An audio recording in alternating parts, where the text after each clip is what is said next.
เรื่องของภัยธรรมชาติเนาะพายุลมแรงในสวีเดนส่วนใหญ่ก็จะเกิดขึ้นในช่วงเดือนก่อนหนาวจะมาในช่วงฤดูหนาวประมาณนี้ในช่วงฤดูหนาวแล้วก็ฤดูใบไม้ร่วงโดยมักมาพร้อมกับพายุหิมะและก็ความหนาวเย็นส่งผลให้ต้นไม้หักโค่นไฟฟ้าดับและการคมนาคมหยุดชะงักพายุสามารถทำลายป่าไม้ได้หลายล้านตันหลายล้านต้นประชาชนมักได้รับคำเตือนให้พักอยู่แต่ในบ้านเพื่อความปลอดภัยก็คือเฮ็ดหยังก็บ่ได้เคยเอาภาพเอาบรรยากาศต้นไม้ที่หักโค่นในช่วงก่อนหิมะจะมาเนาะก่อนปีใหม่จะมีพายุมาก็คือพายุลมนี่แหละมาพร้อมมาก่อนที่หิมะจะตกหนักๆก็คือเดือนนี้เดือนหยังล่ะมีนาเมษาเดือน4แล้ว5เดือนก็ว่าได้เนาะนับเดือนธันวาคมก็ประมาณ5เดือนสภาพต้นไม้ที่หักโค่นมาประมาณ5เดือนลักษณะก็คือมันบ่คือเฮาไปตัดแบบตัดใหม่ๆแล้วนำส่งโรงงานความเสียหายเกิดหลายอยู่แล้วคุณภาพของเขาเอิ้นหยังล่ะลำต้นคือภายในต้นไม้น่ะมันเริ่มจะมีสีเขียวๆโผล่ขึ้นมาแล้วที่เขาเอิ้นอิหยังล่ะมอสบ่หรือเอิ้นหยังที่เป็นเขียวๆคือหญ้าน่ะ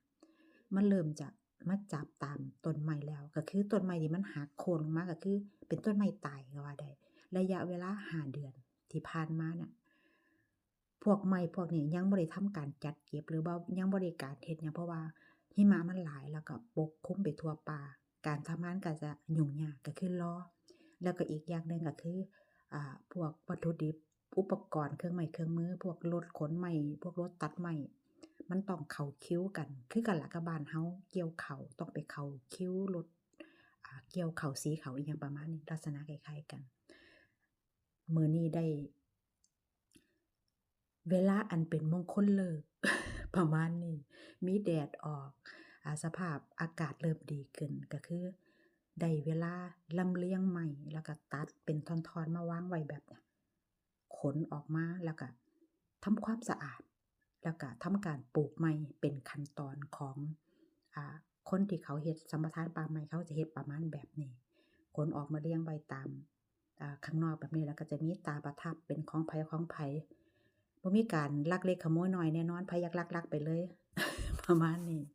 ไม้พวกนี้ก็คือรอการลำเลียงเข้าสู่โรงงานคันลำต้นใหญ่ก็คือไปแปรรูปเป็นพวกเฟอร์นิเจอร์สินค้าส่งออกอิหยังของเขาแล้วก็พวกน้อยๆลำน้อยๆที่สามารถใช้การใช้งานได้ก็คือไปเข้าโรงงานเฮ็ดกระดาษแต่พวกเนี่ยอันนี้เนี่ยไอ้ตรงกลางเนี่ยกองเนี่ยก็คือบ่พอจะเข้าโรงงานก็คือเอาขนเข้ามาไว้ในบ้านมาเฮ็ดเป็นฟืนใช้จ่ายใช้สอยภายในบ้านเฮาในช่วงหน้าหนาวก็คือมีการอ่าก่อไฟในตัวบ้านพร้อมก็จะใช้ฟืนพวกนี้แหละพวกที่บ่ได้มาตรฐานสำหรับที่จะ